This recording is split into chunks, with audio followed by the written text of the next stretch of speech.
बिस्मिल्लाहिर्रहमानिर्रहीम। अस्सलाम वालेकुम। Welcome to the form fit. जैसे ही मौसम चेंज होता है आप जानते हैं कि बहुत से मसले बच्चों में स्पेशली पैदा हो जाते हैं। जैसे कि आजकल एकदम मौसम चेंज हुआ है, आप जानते हैं कि एकदम शिद्दत की सर्दी थी और एकदम जो है वो मौसम चेंज हुआ है और थोड़ा सा जो है ना वो गर्मी का जोर आने लग गया है। तो इस मौसम में क्या होता है कि बच्चों को सबसे पहले इफेक्ट होता है, क्योंकि जैसे ही एकदम सर्दी से गर्मी आती है या एकदम गर्मी से सर्दी आती है तो बच्चे जो हैं वो सबसे पहले इफेक्ट होते हैं। और बच्चों में जो सबसे मेन इशू आता है वो आता है डायरिया का। तो आज की वीडियो में हम बात करेंगे कि अगर बच्चे को डायरिया हो जाए तो उसकी अलामात क्या हैं, कौन कौन सी चीज़ों से हमें उसको बचाना चाहिए, किस चीज़ से परहेज़ करना चाहिए, और अगर किसी बच्चे को डायरिया का इशू आ जाए तो हमें फ़ौरन कौन सी रेमेडी देनी चाहिए ताकि बच्चा जो है वो अपनी सेहत भी बचा सके और इस बीमारी से बच भी सके। तो आज की वीडियो में इंशाल्लाह इस टॉपिक को जिक्र करेंगे। आपसे गुजारिश है कि आपने इस वीडियो को एंड तक देखना है ताकि अगर आपके भी किसी बच्चे को ये इशू आए तो आप भी उससे हैंडल कर सकें। जैसे ही मौसम चेंज होता है, सर्दी से गर्मी आती है या गर्मी से सर्दी आती है, तो डायरिया जो है वो बहुत ज़्यादा आम देखा गया है। जैसे आजकल बहुत से बच्चे, बहुत से पेशेंट रिपोर्ट हो रहे हैं जो कि डायरिया के पेशेंट हैं। अब इसकी जो मेन वजूहात हैं वो मैं आपको दो तीन बताता हूँ। जैसे ही मौसम की तब्दीली होती है तो आप जानते हैं कि हमारी बॉडी जो है वो आदी हो जाती है एक मौसम की।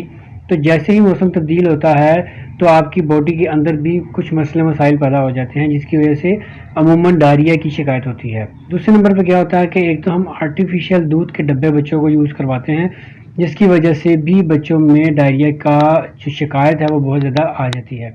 और इसके अलावा बहुत से केसेस इस वजह से भी रिपोर्ट होते हैं जो कि गंदगी की वजह से, यानी कि बच्चों की केयर नहीं की जाती।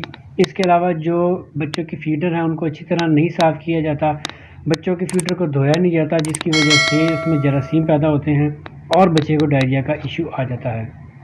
अब आप बीइंग अ मदर या बीइंग अ फादर अगर आप देखते हैं कि आपके बच्चे को 2 से 3 या 4 मोशन एकदम आना शुरू हो गए हैं, पतला मोशन आ रहा है, तो आपने फ़ौरन से पहले पैनिक नहीं होना, आपने घबराना नहीं है। आपने सबसे पहले उसको क्या करना है, आपने चेक करना है कि उसको कितनी कितनी देर बाद मोशन आ रहा है। अगर तो बार बार मोशन आ रहा है और बहुत ज़्यादा लूज़ आ रहा है तो आपने सबसे पहले उसको हमने ORS जो होता है निमकोल का पानी वो आपने देना शुरू कर देना है। उससे क्या होगा कि उससे जो पानी की कमी है बच्चे में वो कमी जो है वो नहीं आएगी। और इसके अलावा जो हम सबसे बड़ी गलती करते हैं वो गलती ये करते हैं कि अगर किसी पेशेंट रिपोर्ट होता है या अगर कोई बच्चा जिसको डायरिया का इशू आता है तो हम सबसे पहले उसको खाना पीना बंद कर देते हैं। इवन ये बड़ों में भी केस देखा गया है कि अगर किसी को डायरिया का इशू आया है तो फ़ौरन उसका खाना पीना बंद करके उसको लाइट गिज़ा देते हैं। वो तो चले काफ़ी हद तक ठीक है, लेकिन बच्चा जिसने पीना ही दूध है तो उसका हम दूध बंद कर देते हैं। हालांकि दूध बंद नहीं करना चाहिए। हाँ, ऐसा है कि दूध की मिकदार कम कर दें। अगर आप 2 औंस या 3 औंस दे रहे हैं तो उसको 1 औंस कर दें, यानी कि उसकी मिकदार कम कर दें, उसकी ड्यूरेशन बढ़ा दें। उससे क्या होगा कि अंदर की जो कमज़ोरी है, वीकनेस है, वो नहीं होगी और बच्चा जो है वो चिड़चिड़ा नहीं होगा, उसको जो है वो ज़्यादा इशू नहीं आएगा। इसके अलावा जो हम बहुत बड़ी गलती करते हैं वो ये करते हैं कि बच्चे को हम टोटकों पे ले आते हैं, यानी कि जो बुज़ुर्गों के टोटके हैं वैसे तो ये बहुत अच्छे होते हैं, लेकिन जो बच्चा छोटा होता है उसको ये टोटकों पे ना लेके आएँ, क्योंकि बच्चे का मैदा कमज़ोर होता है। मैंने अक्सर केस देखे हैं, मैं इसी वजह से ये बात कर रहा हूँ कि जो टोटके होते हैं वो बड़ों वाले होते हैं, बच्चा उसको बर्दाश्त नहीं करता और बाज़ दफ़ा उसको हॉस्पिटलाइज़ करना पड़ता है।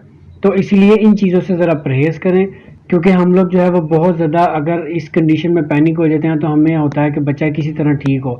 तो जो बंदा जिस तरह भी बताता है हम उस पर अमल करके, और बजाय इसके कि बच्चा ठीक हो वो उल्टा उसमें इशू आना शुरू हो जाता है, जिसकी वजह से बच्चा जो है वो बाज़ दफ़ा हॉस्पिटलाइज भी हो जाता है और बाज़ दफ़ा उसको पानी की इतनी कमी होती है कि वो बच्चा जो है उसको बाहर से ड्रिप्स लगती हैं, इंजेक्शन लगते हैं, एंटीबायोटिक्स लगती हैं, फिर जाके वो स्टेबल होता है।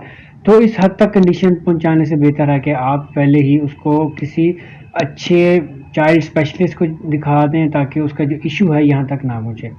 अब हम बात करते हैं कि अगर आपके बच्चे ने 1 से 2 मोशन किए हैं तो आपको कैसे पता चलेगा कि ये बच्चे को डायरिया हुआ है या इसको नॉर्मल मोशन है।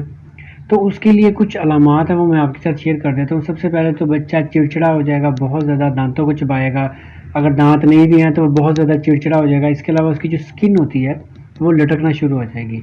ये भी आपने चेक करना है, बाजू की थाई की जो स्किन होती है वो आपने चेक करना है, वो बाज़ दफ़ा लटकना शुरू हो जाती है। क्यों? क्योंकि पानी की कमी हो जाती है बच्चे को।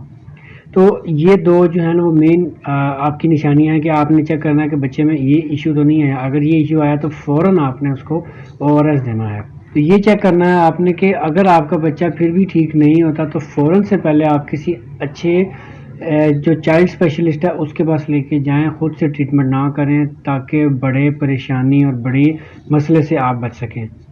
तो आपने सबसे पहले एहतियात क्या करनी है, आपने एक तो सफाई का ख्याल रखना है क्योंकि जैसे ही वायरल आता है तो वायरल एकदम इतना बुरा वायरल आता है कि बच्चे बड़े सारे ही उसमें लपेटे जाते हैं। तो इसलिए सबसे पहले आपने सफाई का ख्याल करना है। उसके अलावा आपने जो मैंने आपको स्टार्ट में बताया है कि आपने फीडर जो है वो उनके अगर देने हैं तो धो के दें। मेरी तो आपसे ये रिक्वेस्ट है कि अगर आप फीडर बच्चे को देते हैं तो प्लास्टिक की बजाय आप आजकल ग्लास के फीडर आ गए हैं, शीशे के फीडर आ गए हैं, वो दें कि उसमें सफाई भी अच्छी होती है और उसमें जो है वो गंदगी ज़्यादा देर नहीं रहती, उसको आप साफ़ भी कर सकते हैं। एक तो ये आपने एहतियात करनी है। दूसरा ये है कि गाय बगाए आप बच्चे को ओआरएस देते रहें ताकि उसकी जो पानी की कमी है वो भी ना हो। इसके अलावा आप फ़ौरन जो है वो किसी चाइल्ड स्पेशलिस्ट के पास लेके जाएं ताकि बच्चा जो है वो ज़्यादा उसमें इशू ना आए। इस तरह की इंटरेस्टिंग वीडियो, हेल्थ से रिलेटेड वीडियो, फिटनेस से रिलेटेड वीडियो देखने के लिए हमारे चैनल को आपने फॉलो करना है। और इंशाल्लाह एक और वीडियो में आपसे फिर मुलाकात होगी। मुझे इजाज़त दें, तब तक के लिए अल्लाह हाफिज़।